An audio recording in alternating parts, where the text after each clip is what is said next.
This is The Art of Wrestling with professional wrestler Colt Cabana.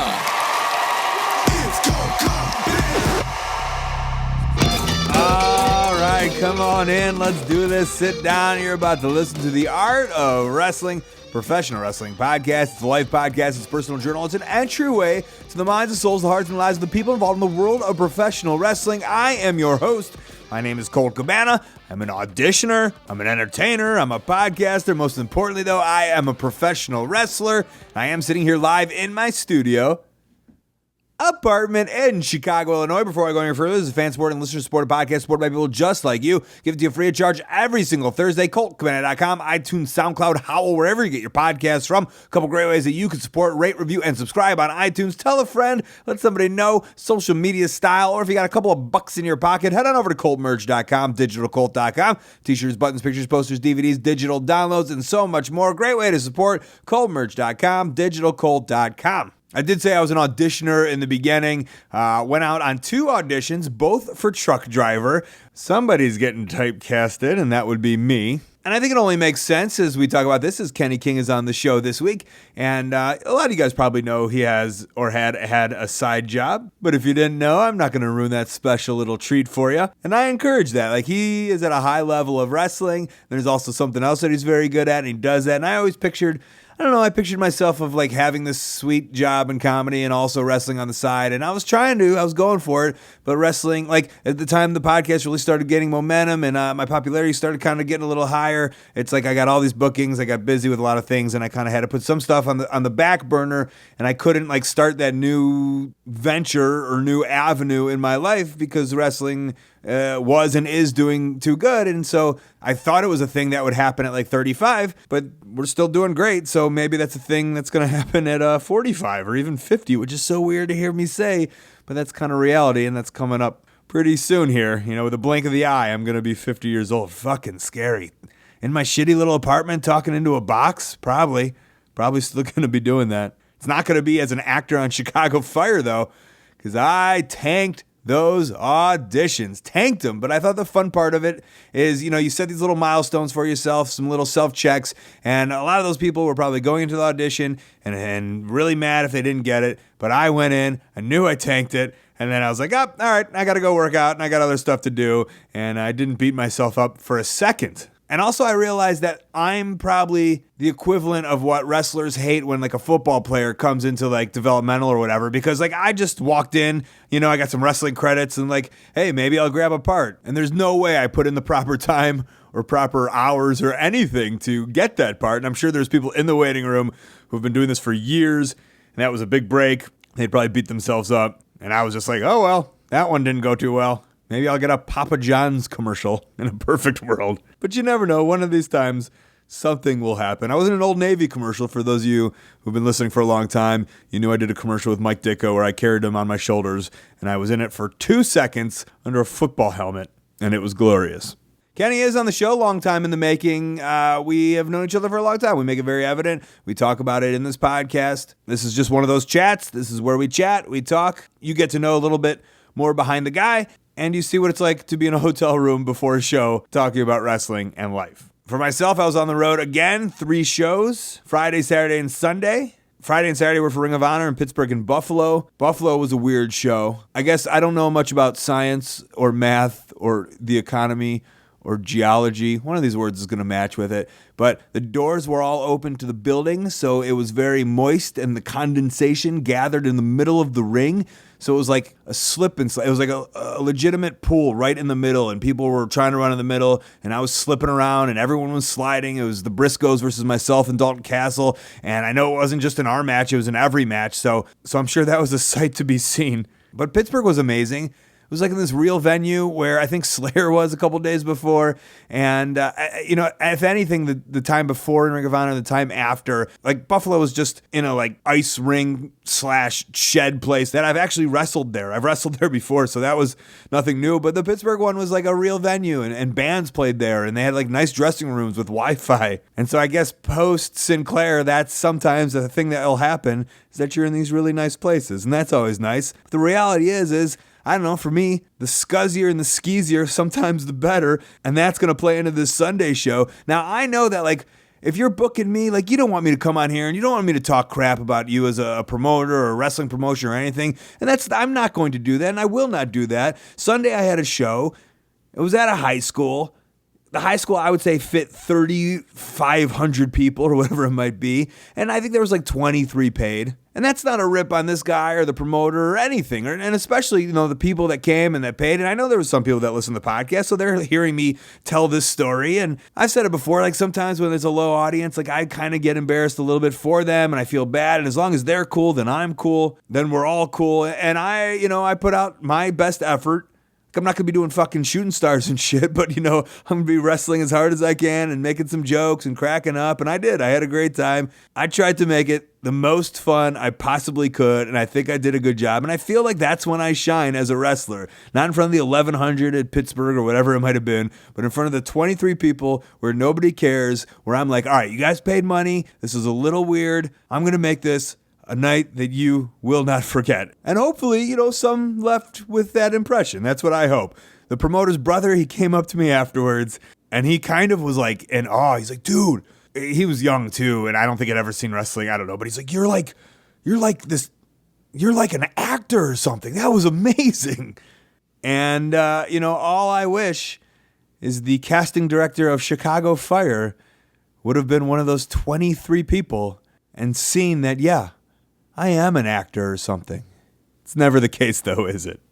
Song of the Week this week is brought to you by 54club.com. They're your personal stylist. They ship you clothes directly to your house because you need them. Believe me, you need them. I need them. I am a horrible dresser. I hate going out. I hate going shopping. For me, it's like Kohl's or TJ Maxx, and then I get in there and I'm like, ugh, I don't want to be here. I wish I wasn't a Kohl's or TJ Maxx guy. I don't know where to go. People say they went to Express. I don't want to go to Express. 54 Club, they take care of everything, and they've taken care of me. I got like a closet full of stylish clothes now. The seasons are changing, and so are the clothes that they're sending. Excalibur from PWG just told me he's signed up, and you should too. $60 a month, free shipping. They're out of LA, so they know what's going on. 54 is a members-only club. That means you can't get this in store. You have to belong. You have to be invited. The way to get invited is to go on the website and sign up. Pick your preference. I go casual. Do whatever you want. But they got a great variety of all kinds of clothes. Head on over to 54club.com. Use the promo code COLT. That's going to get you 50% off your first 2 months. The offer ends at the end of September, so hurry up. FIVEFOURCLUB.com. Use that code COLT. Get like $250 worth of clothes for only $60 and start looking good today. The song this week was suggested by @CoinOperatedChris on Twitter. It's by a band called Bag of Hammers. Support them and their years of work at bagofhammers.bandcamp.com. This is called Triple Threat. Enjoy. We'll be back with Kenny King. Black guys like fat white girls. Can we start with that? No. Okay. Do you like white women? I like all kinds of women. White, black, Spanish, Asian. You do not discriminate. I do not discriminate. Good for you. It's silly to discriminate, man. Like, how would you know what you like? Yeah. That's why do you think Baskin Robbins has 31 flavors? Look at this. It goes all back to the wrestling too, right? Doesn't it? I sometimes, like, when, like, if I'm like on a dating site or if I'm hearing like girls, or even if you're like listening to like the Millionaire Matchmaker or whatever, and like they all have these types, and like I think that's a good turnoff when you're not married or anything? No. Yeah. I don't know. You bounce on and off. I would like to get married. Oh, there it is. Yeah. To me? Let's do it. Well, we've only been like 3 dates. We have been on some dates. What a progressive podcast this is. Right. Like right off the rip. Yeah. Breaking barriers. Where we just get married on a podcast. No, but when they have like, I want this. And like, I'm smart enough to know, like, I think in my head, like, oh, I know that you can't, like, you just chop everything in half, right? Well, you just got to think about it like this. We're both old enough to know that what we don't want. You know what I mean? And a woman who's specifically, and there's nothing wrong with knowing what you want, but a woman who knows what she wants, and it's mostly a financial thing, like I want a man who can do this, then you already know pretty much where she's at. And if especially if she has nothing to offer herself, if she's just looking for your pockets, well, what do you need her for? Have I struck a chord? No, there's no chord. But I mean, if you look, it's not ridiculous to look at in the news or whatever. These girls, they are, or I won't say these girls, but there are certain section of women that's what their deal. Their goal is to get an athlete or get an actor, and you know, they get these young ones, and then they're set. There's no real checks and balances for it. It's, oh, you have had a baby by this person, you get, like, I think one time Puffy was paying like $50,000 a month in child support. Like, Jesus, how many does he have? I don't even know. I think he had like three at the time. This was, but $50,000. Yeah, like nothing for him, by the way. What kid? Have $50,000 a month? Has that, as being a man about town? Have you? I like that. That's yeah. Have you ever, like? So I'm the opposite. I was always worried that, like, oh, no girl would want to, like, not be with me, but like, in the back of my head, it's just like, I think my buddy Marty says this too. You know, I know, and he's just like, shout out like, to Marty. Hey, like, we have no money. We're broke wrestlers. You know, that's always. But is in your head, do you see the opposite of people, like, thinking that, like, oh, you're a rich wrestler? Well, I think that people obviously think that we're rich wrestlers and whatnot. I mean, there's a whole stigma about being on TV. You know what I mean? But my situation's a little different. Like, I've got a 9-year-old little girl. I've always been involved with her. I have joint custody of her, and I was never really worried about anyone trapping me per se, because anybody after that, anybody that I ever dated seriously or looked at in that respect, I had to kind of measure up to, is this somebody who I would want to even bring around my kid? Mm-hmm. You know, there's been one or two, you know, not you know, flings or whatever, but like anybody who's serious, I have to look at it like, okay, do you have characteristics that I want her to emulate? Do you have characteristics that I would want her to, you know, as she grows, that you could see her and you two could grow together, that sort of thing. So, how hard do you find that with wrestling? It's well, I don't know. I think if I was if I worked in a box factory, it'd be difficult. I think, you know what I mean. It's not. I don't think wrestling has anything to do with it. I think it's just hard, and maybe it's because I live in Vegas. I don't know what it's like in Chicago, or other parts of the country, or even parts of the planet. But Vegas is a real materialistic kind of. More about the no substance type of city, you know what I mean? So I'm very down. So why did you choose Vegas? Well, I didn't choose it. Vegas chose me. It just chose me. Well, this time it did. I mean, this time I didn't. My kid's mom and I split, and she moved to Vegas because my parents lived in Vegas for like 20 years. So and then I was still living in Florida, and you know I miss my kid, so I moved to Vegas. But if there ever comes a time where I get full custody of my kid, I don't think I'd still live there. I think I'd be gone in a heartbeat. Where were you born? New York City. New York City to Florida to Vegas. How quick to Florida? I was 11, 12, something like that. Okay. And what moved you down there? My parents, you know, you move where do you remember the mood? Did you like yeah. Were you in the city in New York? Queens. We were in Rosedale. Okay. Shout out to 229th Street. Yeah.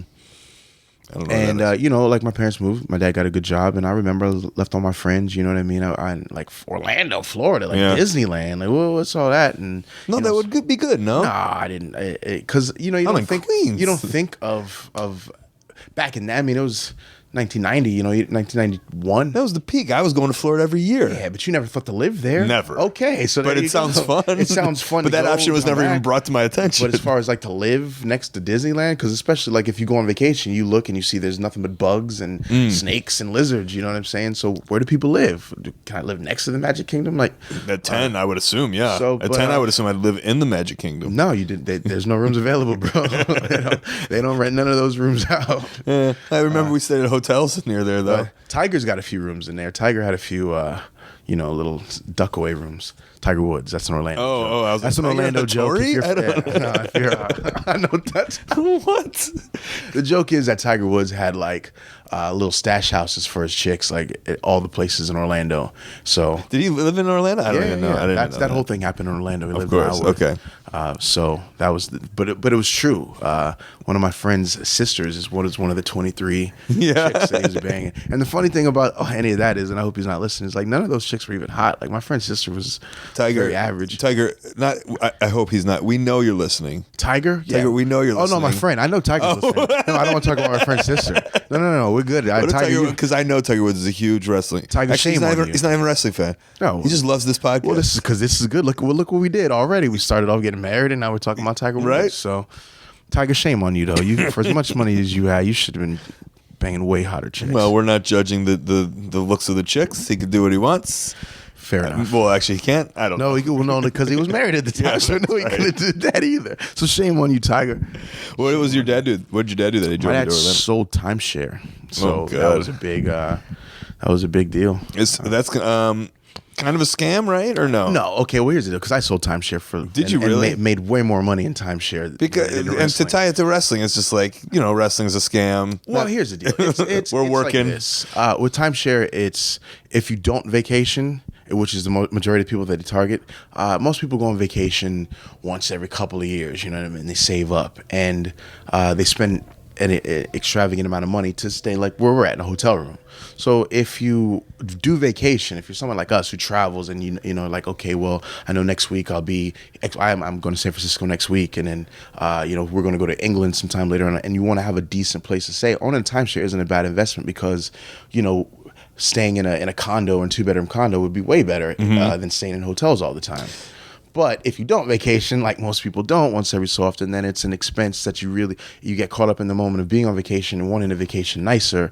And if you work at a steel mill and you don't get no vacation time, then it's not so good. Has Airbnb ruined the timeshare business? What's that? I wonder if Airbnb has ruined the timeshare business. Oh man, I don't. Because that's like staying in a condo. Like, Yeah. I could just rent out Frank's condo. I mean, I would imagine it's taken a hit into that. I'm retired, man. I retired a long time ago for timeshare. Well, obviously the one main job that obviously I want to talk about, but if you had like a lot of different jobs to support your wrestling habit, or just to support wrestling? the wrestling habit was strictly timeshare, man. Because timeshare, the money's good. Yeah, the money's real good. And you kind of set your own hours, maybe. What's that? You set your own hours, or no? Well, what it is, you don't set your own hours.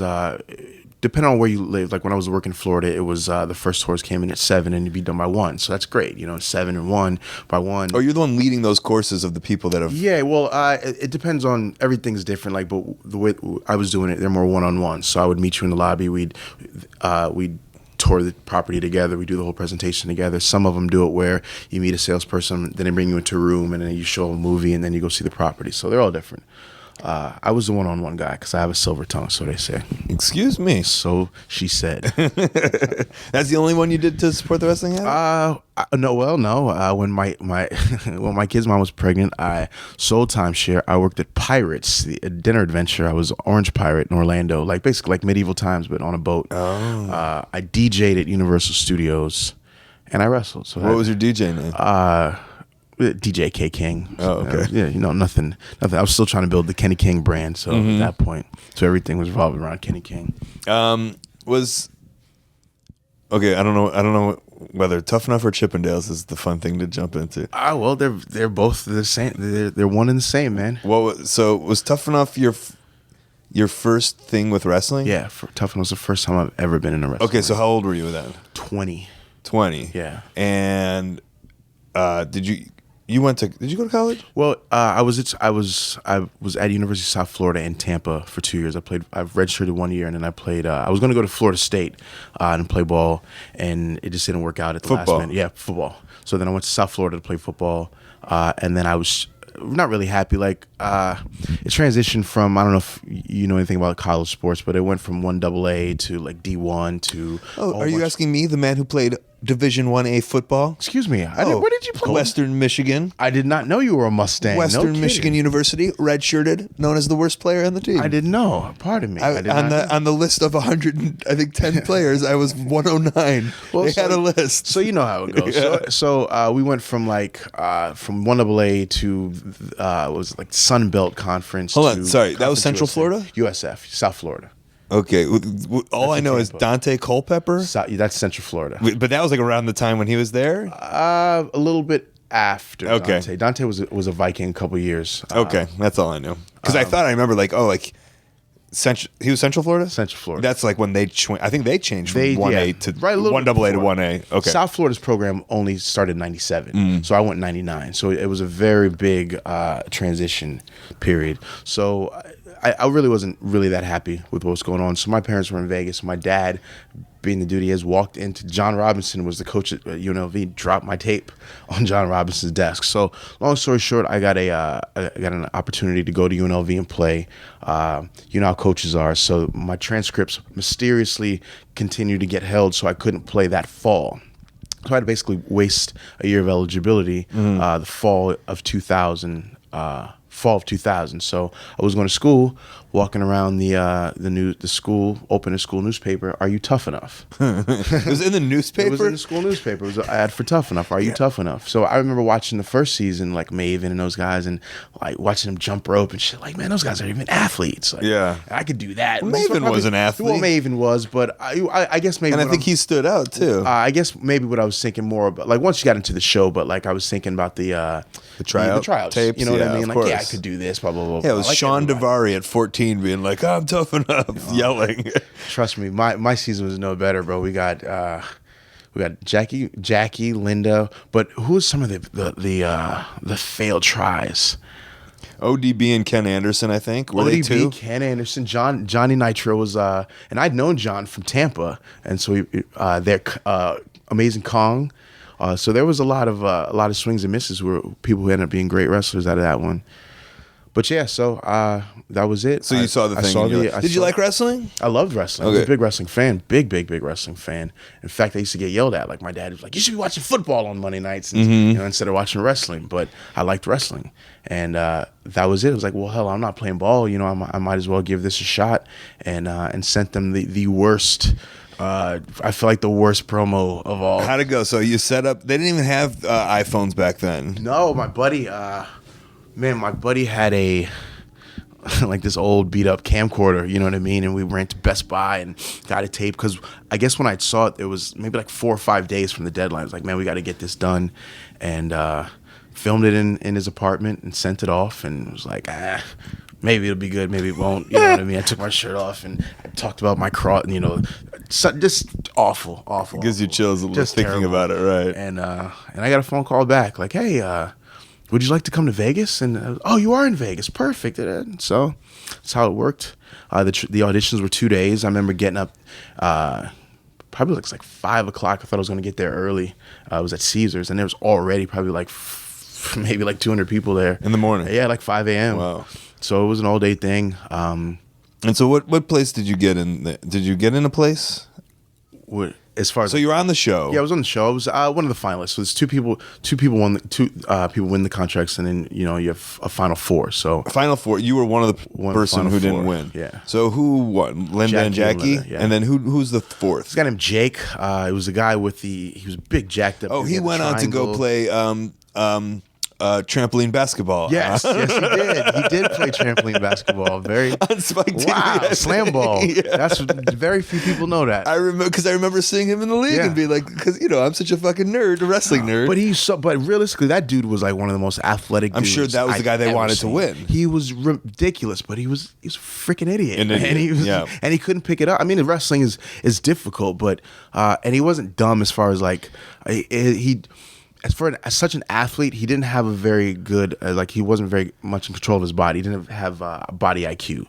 So it was very difficult moving him and being able to do things that we need to be able to do. And it's so weird because, like, as football player, I transitioned, I feel very easy. Like, not like I became the best wrestler ever, but, like, right away, body IQ I've never heard, but, like, I get it. Right, Like, right. I was able to move, I was able to flow into stuff.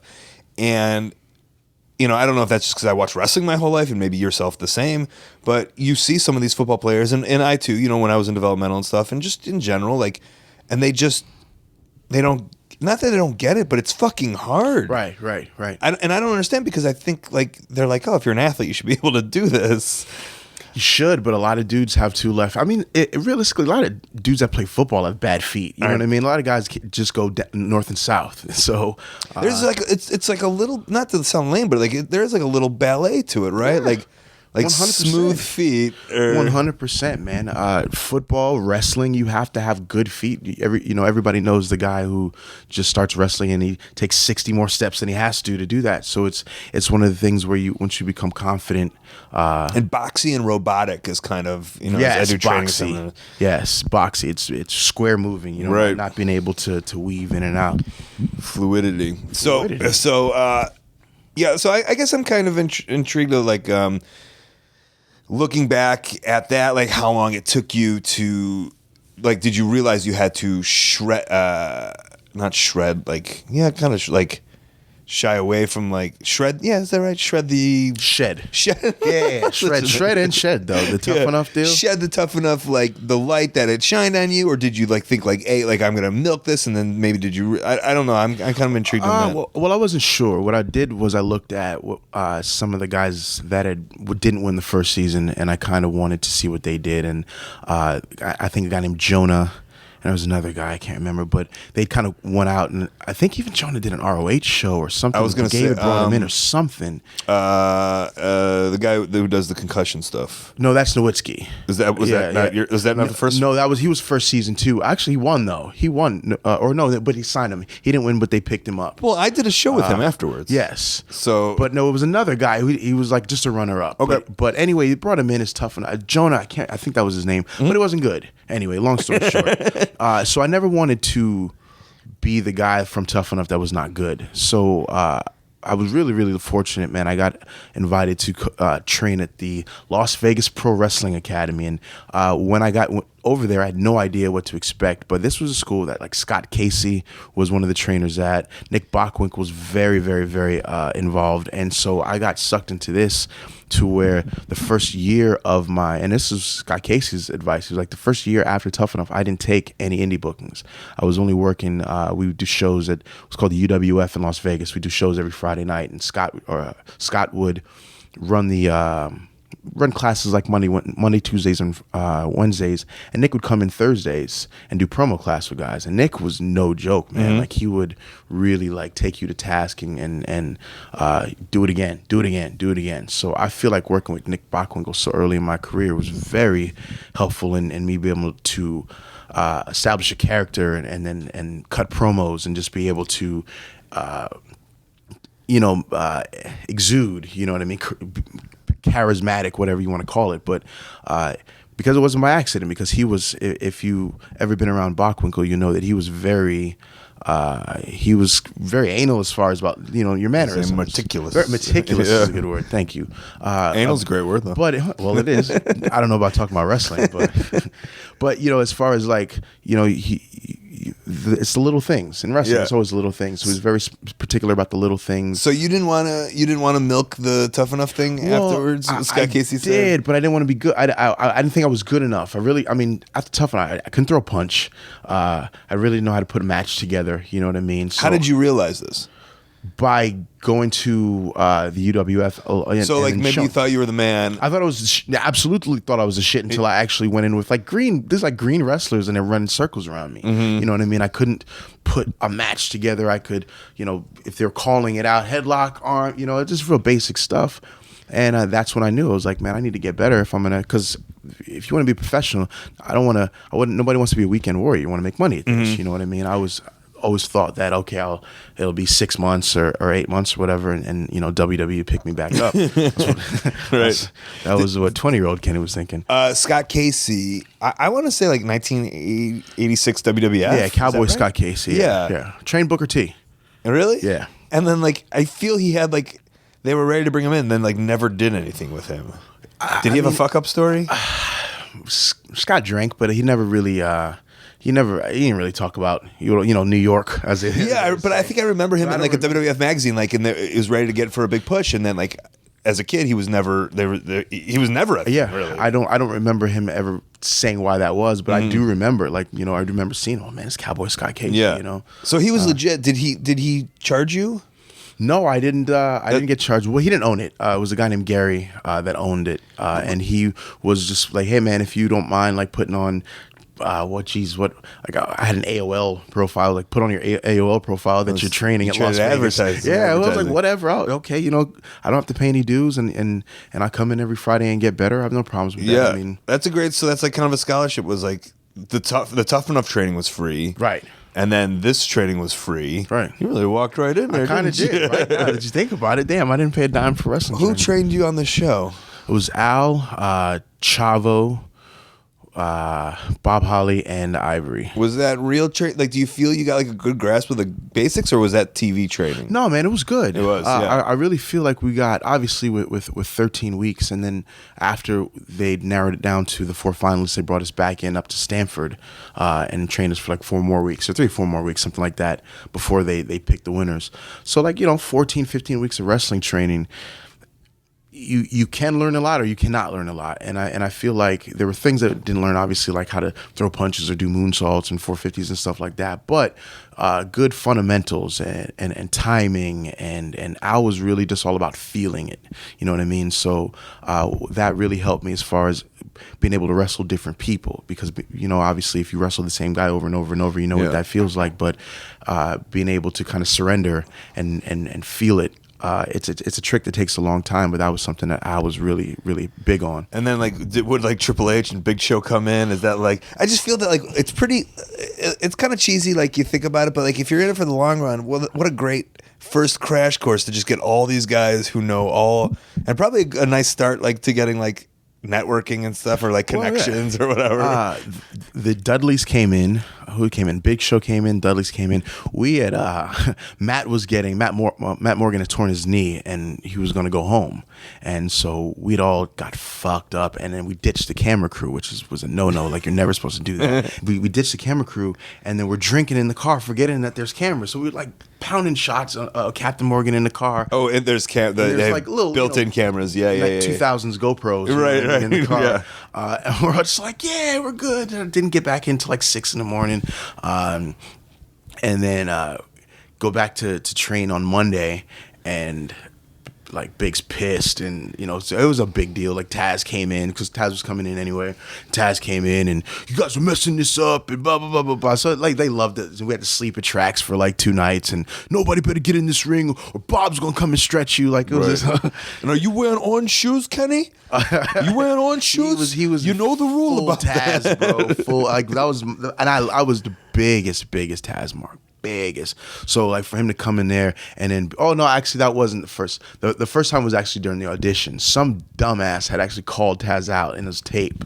Oh, you know what? I want to see when I get to Vegas. I'm gonna see you. They don't know any better. And the dude's like 5'7", $167. So Taz gets. So they purposely put this dude through to like the. It was like 25 of us that had to run a physical challenge or whatever. They purposely put this dude through just to stand nose to nose with Taz, and he pisses running down his leg, like no mouth whatsoever. So you're doing shows in Vegas. You're training. You're doing the shows once every Friday. Once every Friday. Yeah. You also get to go to Thailand with Johnny Storm. That was 2004. Right. Thailand with Johnny Storm, Greg Burridge, your old tag team partner, and who else? Dave Floridia. Nice. All these. So that's a hookup. Like that's one of those like, oh, my trainer hooked me up, right? Because that was Scott Casey. No, that was Dave Floridia hooked me up. Do you know Scott Conway? Oh, that was Scott Conway. I thought it was Scott Casey. No, Scott Conway was the one that put the promotion together. Okay, so Scott.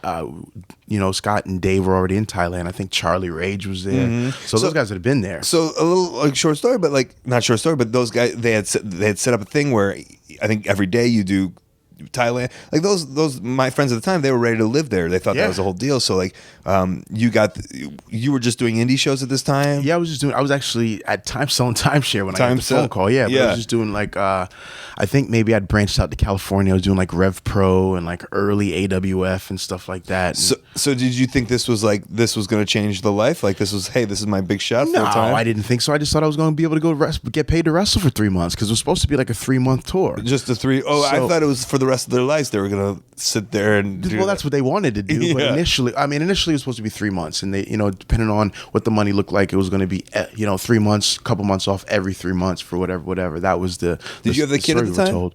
No kid. 2006 when my kid was born. Okay. So great, you had no worries. No, I was going to go. The funny thing is, I was actually salesperson of the month. It was I went in July, and like June and May and June, I killed it.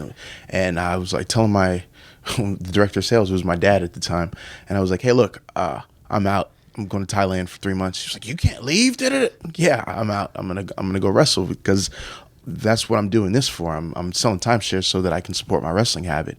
If I'm getting paid good money to go wrestle in Thailand, and I just made good money from doing this, well, hell, I'm living the dream. You know what I mean?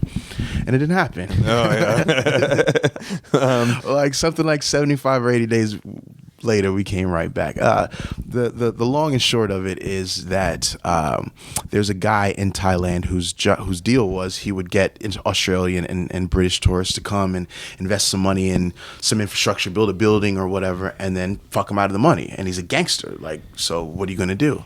So it's pretty much what happened, man. They came, they built this beautiful building in the middle of Pattaya in Thailand, in a place called Second Road.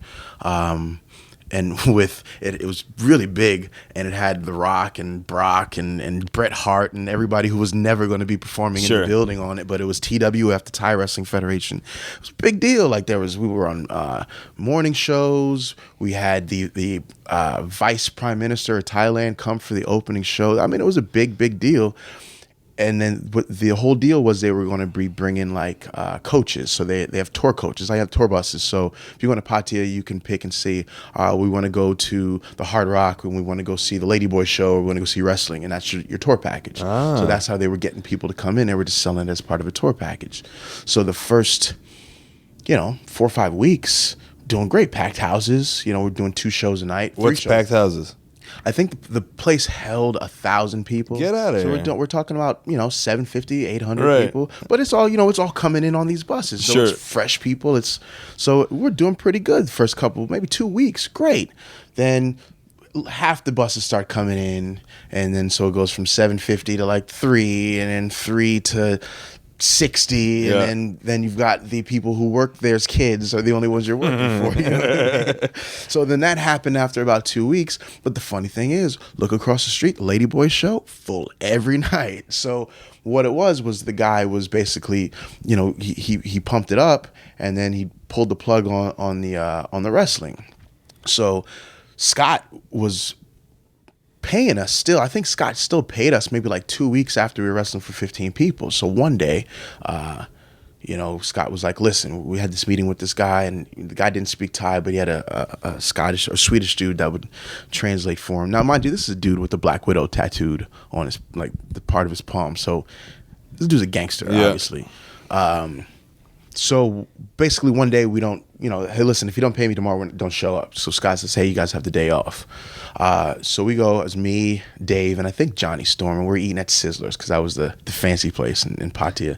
And we're eating at Sizzler's, and Glenda, which is Scott's wife, pulls up on the street, like knocks on the window. We're sitting there. So waves. Hey, obviously nobody can see me waving. Waves us out like in a panic. She's like, listen, the guy threatened us, so we got to go. So basically, we all had to move our flights up, and spent like 2 weeks in Bangkok, like to get the coast clear. I had to go back to Pattaya because I had like 3 suits. I had 2 Armanis and like a Versace suit that I paid like $300 for. I was gonna say you paid $10 for it. Yeah. Well, I mean, $300, $100 a suit, but for like legit actual material, I was not gonna leave them damn suits. Of course, there. But Dave Floridian almost got killed. But other than that, it was one of those things where the dude for real just like said, hey, everybody can stay and everybody can go, just don't tell anybody what happened here. And now it's a triple decker strip club. Oh, really? That's what I think. I think Greg said you went back a couple years ago, and it's like a triple decker. See the old stomping ground. Yeah, it's a sex club. So this is what he wanted to do anyway. So what a scenario! Like that's really like, hey, full time. Did you get bit? Did you get bit by that? Like, did it make you want everything more? It did. I think that's what it was. It was the ability to, because everybody that ever does this wants to just make a living at it. You know what I mean? I don't know if everybody wants to get rich. Sure, everybody wants to get rich, but I think the goal is, hey man, I'd like to be able to do this. Almost more like everyone wants to get rich. Realistically, very few of us get an opportunity even to just pay your bills off of it. You know what I mean? So that was that really was the first time that I can ever remember, because it was sweet, bro. It was, we laid by the beach by the day. We worked twice, go work out, hang out with Thai prostitutes. This is just You felt like a real oh my God. WCW wrestler in '93. Like, this is how it was supposed to bro. This is how it was in the '70s, man. You know what I mean? Well, there's always there's that picture I don't know if you've seen on like Facebook. It's like Steamboat, like Regal, Austin, and like they're all on the beach in like WCW, and they're like the really short shorts. Yeah. Like I feel that's what it reminded me of. I mean, it felt good, man, and that was kind of the like, I think if I could make a living at this, I would be happy. Mm-hmm. And I think we first met like 2005, 2006 doing FIP. I think I met you the first time, and this is how insignificant I was, but it was a show in California. I think you were. It was one of the first times I met Pierce. So it was either that Rev Pro or AWS. It was Rev Pro or AWS. One of those two shows. I think it was it might have been you and Pierce. It was like Mr. Vanderpyle was Pierce's manager at the time. That's how far back. Were they the Mass Spy Masters or anything? Yes, there were some Spy Masters around. And I think that's where I wrestled. I might have wrestled Brian, and I think I had a dragon. It's very possible. And then also I think that was where I notoriously kind of made fun of Sarah Del Rey's haircut at the time. She was there. And because she was kind of rocking like a mullet. Yeah, well. And like years later, she's like, "You made fun of me." And I was like, "Oh man, I'm sorry." Okay. Stretch him, Sarah. So you were back and forth. But I think the point is that, like that, well, when you started coming to FIP, and like at that time, the system was kind of like FIP to ROH. Yep. And then ROH, you're like, you can kind of work the system as a full-time wrestler. And so tell me a little bit about, like, also that's kind of when your daughter was born. Yeah. That was literally around that time. I moved back to Florida in 2005, and May 2005, and in November 2006, my daughter was born. So you're trying to make a full go at wrestling. Well, because I mean, out on the West Coast, really, at that point, UPW had pretty much just disbanded. So there was really nothing on the East Coast. You had your couple, like PWG was just kind of picking up some steam, but it was the Northeast, or the East Coast. If you want to do something, you want to get to Ring of Honor, you want to get, CZW, like the big names were on the East Coast. So that was really what I was thinking. TNA was in Orlando, so I had an opportunity to just put my feet in a couple of different places. And so when your daughter was born, were you like, I'm fucked? Or were you like... I think when my daughter was born, it was more... Because that's all I think about is like, if I had a kid, like how much it would fuck up my wrestling career. But obviously loving your child. But you know what? The thing about it was, it wasn't so bad because I was mostly, around 2006, I was just traveling, Florida, up and down Florida, Georgia, some things like that. So it wasn't going too far. It wasn't like kind of like it is now, where you could be gone for, weeks at a time with a young kid. I was really more thinking about, well, shit, now I have to get another job to support wrestling, because I'm not going to stop wrestling. Right. What else do I have to do now so that, there's a kid now. There's all sorts of shit. Diapers cost lots and lots of money. So that was more the thing. I don't think quitting wrestling was ever. As a matter of fact, my daughter was at one of the dumbest matches I've ever. Like, I was in FIP Cage of Pain. I still bear the scars from like light tubes and barbed wire and shit like that. And she was like 6 months old. And she still remembers it. I doubt that. I hope not. What? Like, so when I'm at a show and like people are like, Scotty Goldman, I'm always like, I was kind of like cringe, and I'm always like, ugh, do you have that same thing when people are like, hey, tough enough, Kenny? Well, the funny thing is, nobody's called me tough enough, Kenny, in forever. But the thing about it is like this. With Scotty Goldman, with you, man, like, when I think about you and Scotty Goldman, I always think about how much I popped with, hey, I'm in a box. Yeah. You know what I mean? So, like, as much as that as an extension, and that's, Colt Cabana version 178, you know what I mean? That Tough Enough Kenny was, version number 8, or 2, really, because there wasn't any before it. So all of that is that's your path, and those are the steps along your road. So I don't mind it. You don't mind it. All right. I mean, I don't mind when someone's like, you were in WWE, but I think I just like, I hear that name and I'm just like, maybe that's why. If I hadn't, early on it bugged me, you know what I mean? Tough enough, Kenny, da-da-da. You're not tough enough, that whole, right. Jackie better, that, the Jackie, you didn't beat 2 girls. Early on, that bugged me, and that drove me a lot to shred. There it is. That label. But I don't know, bro. Like, I watched it on the network the other day, and I was just kind of just popping like, man, this was a cool. I became very grateful because not very many people get to break into business that way. You know, It's a nice little retrospective on the Absolutely. network of you growing up too. Absolutely. I don't have my. I was a kid, bro. That's what I'm saying. I don't have like my college tapes of me anywhere. I acted like a kid, bro. I was out there drinking and whoring and being a. I'll have to go. Maybe I'll go watch that. I don't know. Man, I remember one episode I watched with my parents. It was in one episode that I think Just might have been the recently one- or no, back in the this day? was back Oh, in the okay. day when it was airing.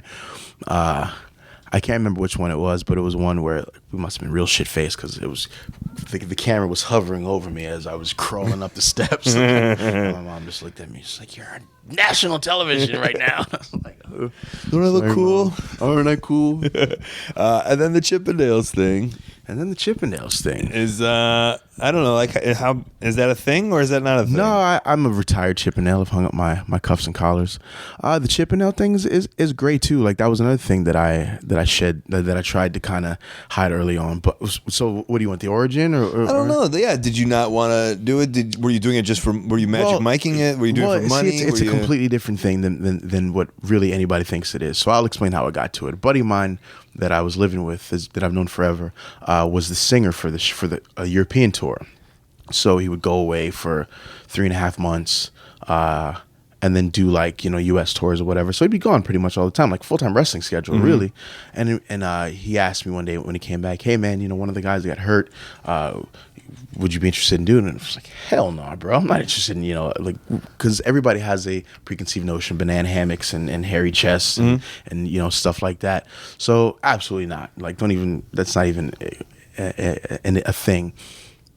Literally persistent every week or so. "Hey bro, I think you'd be no okay. Well, I tell you what, because why don't you come check out the show in Vegas? Because there's the main shows in Vegas." Well, look, if I'm not going to do it, homie, I'm definitely not going to go watch the show.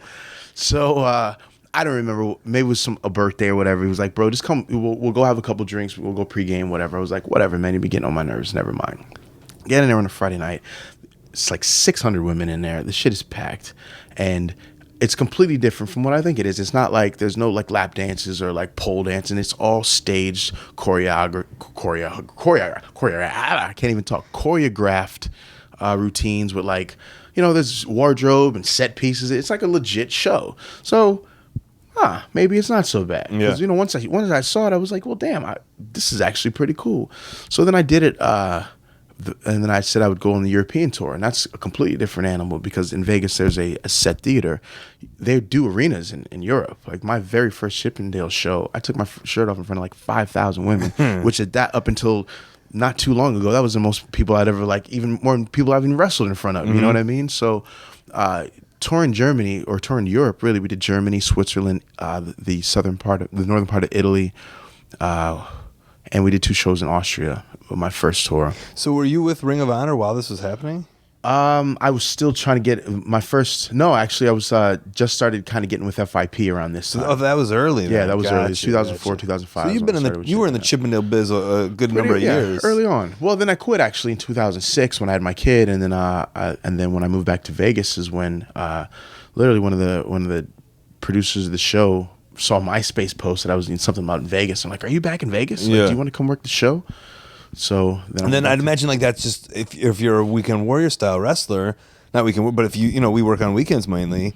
Is that weekday work? The one thing that I will always give props to Chippendales for is being very flexible with my schedule because it is back when I first started the Vegas show was 6 days. Now it's 7 days a week, and it's 7 days a week. It's not not. It's the shows are at 8:00 and they're 90-minute shows. So you're in, you got in 7:30. I'm home by 10:30. Right. You know what I mean? So Great gig. It's a sweet gig, Holmes. It's a sweet gig. I've been on the #1 selling calendar in the world for like 4 years. Like, I mean, is that how you got outed? Well, I don't know if it was ever really a secret. No, I was on a freaking bus, and I was on the side of a bus, and dudes were like, "I think this is Kenny King." I mean, like nowadays, it'd take 1 second for someone to snap a pic on Instagram, and you'd be there. So not that you're hiding it at all. No, you can't hide it if it's legit. But early on, I wasn't sure if I should blend it. Yeah, because you know what I mean. It's not.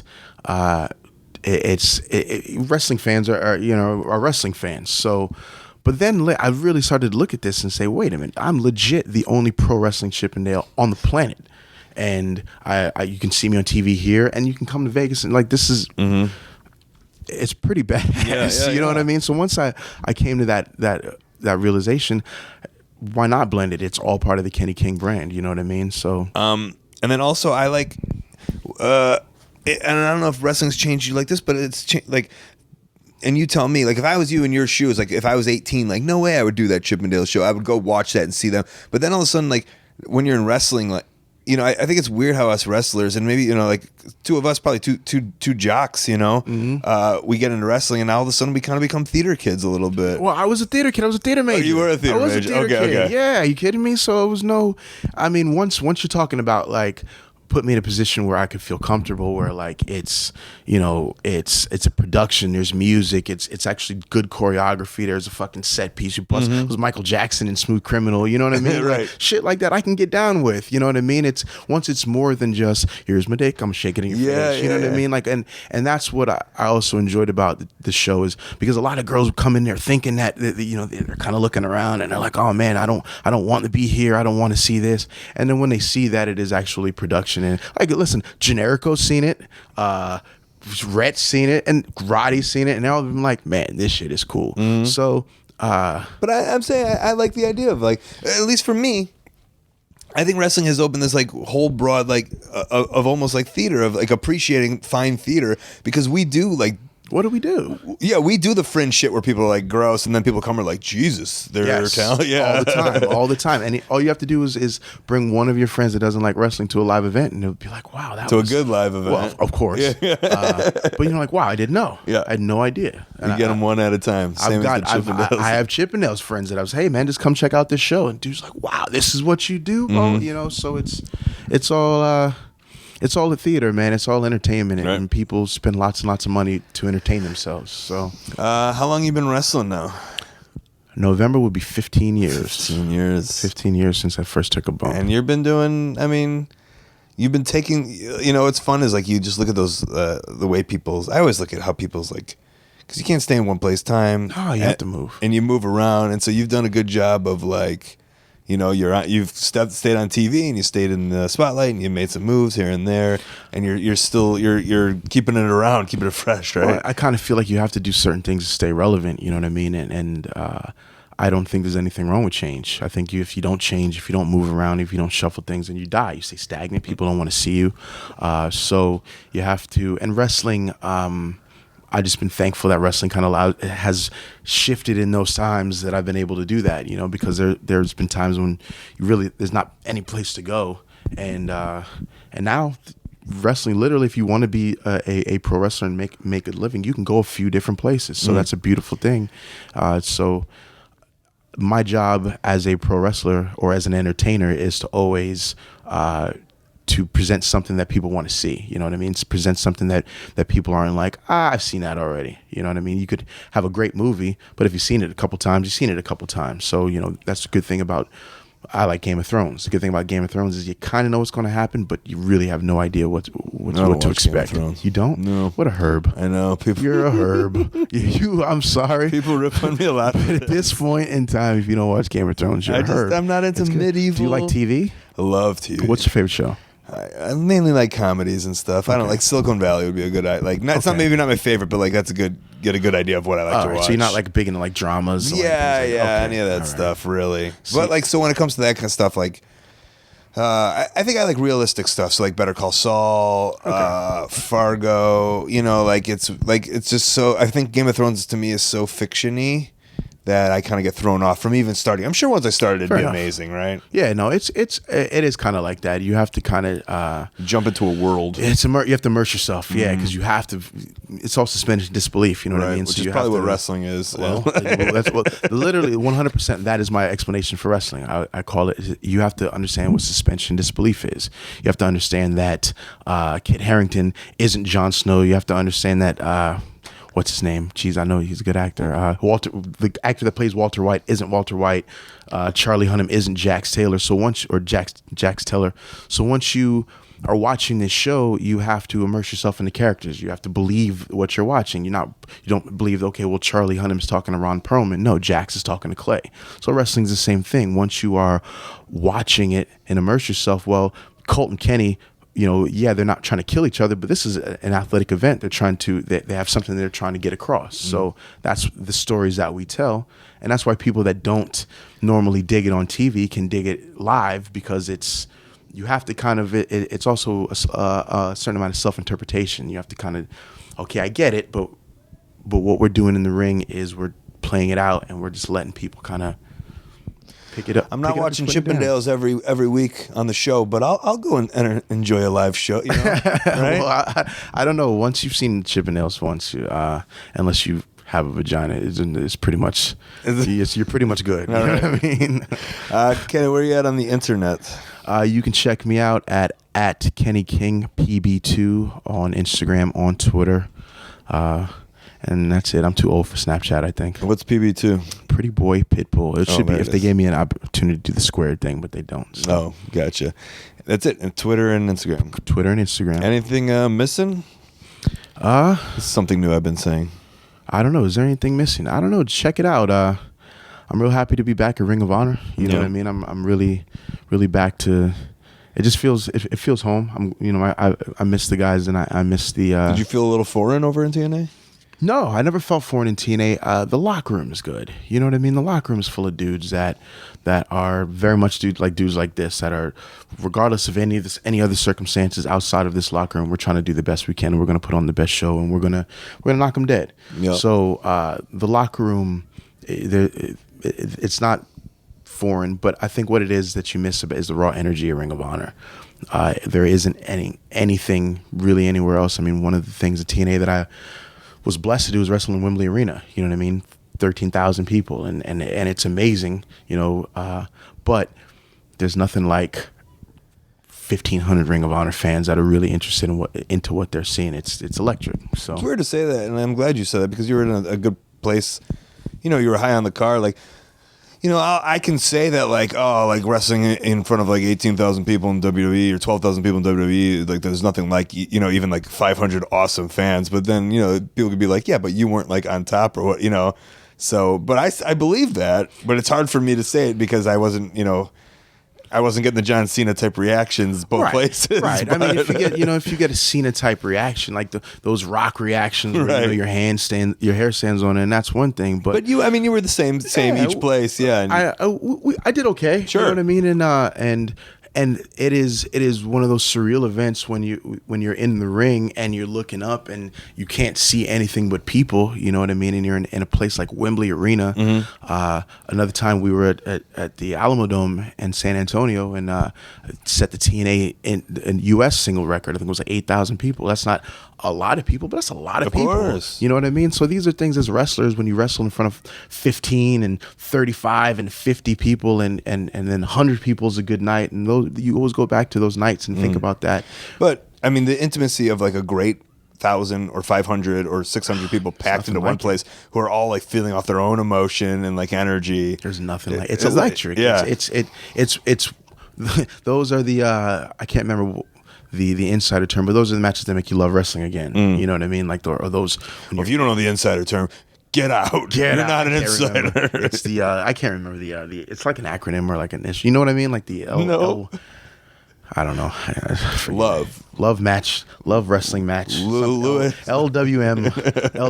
The love wrestling matches. We'll make one out. We'll leave on that acronym. Kenny, thanks for being on, buddy. Thanks, Colt. Yay. All right, Kenny King on the show. They've been doing some fun stuff at Ring of Honor. Him, Caprice Coleman, Rhett Titus, doing some election stuff. And they got a whole whack pack of people joining them. It's a fun shtick. Real fun shtick. Keep supporting Kenny. Thanks for coming on the show, bud. Before we get out of here, let's get in some plugs and upcoming events. All right, the best way that you can support ColtMerch.com, DigitalColt.com, Twitter and Instagram at Colt Cabana, Facebook /AOW Podcast, also /Colt Cabana. Past archives of the show are available on Howl.fm. They are ad-free. Use the code COLT. Get yourself a free month. ColtWrestling@gmail.com is my very public email. Maybe you're a promoter, want to put me on your upcoming show or convention. I got a YouTube channel. Go check out some We Got Mails. Marty and I have been opening some stuff. Pro Wrestling Tees just bought Pro Wrestling Crate, so that will be coming soon. And also go on ProWrestlingCrate.com and sign up for the Pro Wrestling Crate. ColtCabana.com is my website. I got a P.O. box there. Send me something fun in the snail mail, just like Joe Johnson did when he sent me an In the Package starting lineup Kirby Puckett. Fuck yeah. It's going on my wall next to the In the Package Lincoln Hawks Over the Top action figure and the Nikolai Volkov JYD thumb wrestling action figures. Do I know how to impress the ladies with interior decorating? Better fucking believe I do.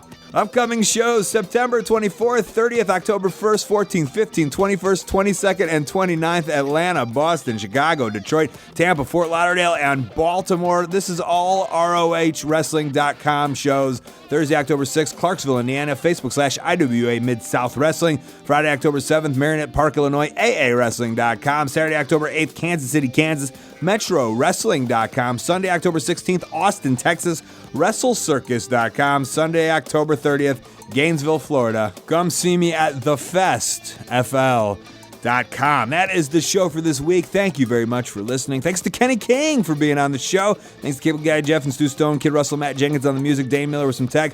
Sponsors, highspots.com. They got a great VOD service, a subscription box. They got gear, masks, wrestling ring, boots, you name it in the wrestling industry, and they got it. OneHourTees.com. They help run ProWrestlingTees.com. That's where you can buy a t-shirt to support your favorite independent wrestlers in the world. Buy a t-shirt, and it will mean everything to your favorite wrestler. TweakedAudio.com/Colt. The earbuds that I use get over 30% off and free shipping just because you listen to the show. Again, thank you so much. I appreciate you listening. I appreciate you spreading the word. Great to finally have Kenny on. It's kind of fun being back with ROH. There's a lot of guys in there that I want to get on the show.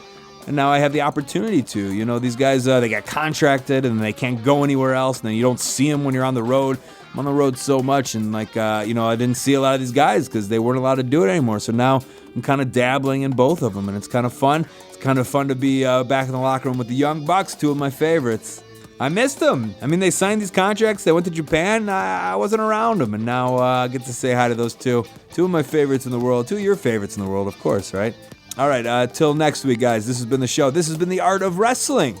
For Colt Cabana, I'm Colt Cabana. Thanks. That was a handshake for those who can't see. Together. The sound of two people slapping hands.